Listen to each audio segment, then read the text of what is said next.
Satu di antara kisah pemuda paling istimewa di dalam Al-Quran adalah kisah pemuda Daud. Teman-teman pasti ingat kan bagaimana Bani Israel memilih pemimpin. Nah, waktu itu nabi mereka dengan perintah dari Allah Ta'ala memilih Talut sebagai pemimpin untuk melawan pasukan durjananya Jalut. Lalu singkat cerita pasukan Talut berangkat, lalu mereka bertemu di pinggir pantai di daerah Baitul Maqdis. Ternyata Jalut yang musuh yang memang diceritakan badannya besar itu nantang duel.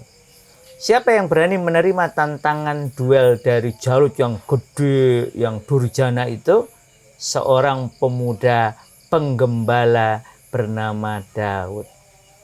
Jadi kita jadi ini ya, jadi ingat bagaimana kemerdekaan Indonesia ini juga dibela oleh para pemuda.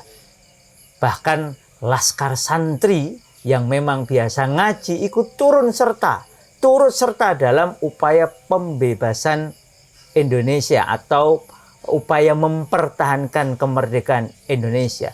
Termasuk pemuda Sudirman yang di Yogyakarta ini kemudian nanti menjadi jenderal besar memimpin pasukan Indonesia, tentara Indonesia melakukan perang gerilya yang menjadikan Belanda akhirnya menyerah. Sebelumnya kita ingat bagaimana Pangeran Diponegoro memiliki seorang panglima muda bernama Sentot Ali Pasha.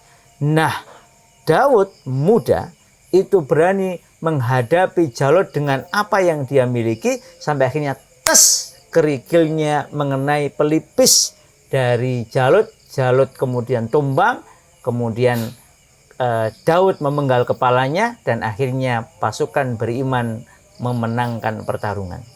Kelak kemudian ketika Raja Talut sudah meninggal dunia, Daud muda inilah, si pemuda penggembala pemberani inilah yang kemudian tampil ke depan menjadi raja selanjutnya.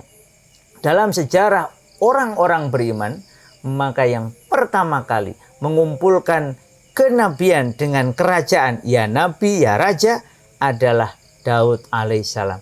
Dan kisah kehebatannya dimulai dari saat dia muda, yang tadi ya, berani membela kebenaran melawan panglima Jalut yang durjana.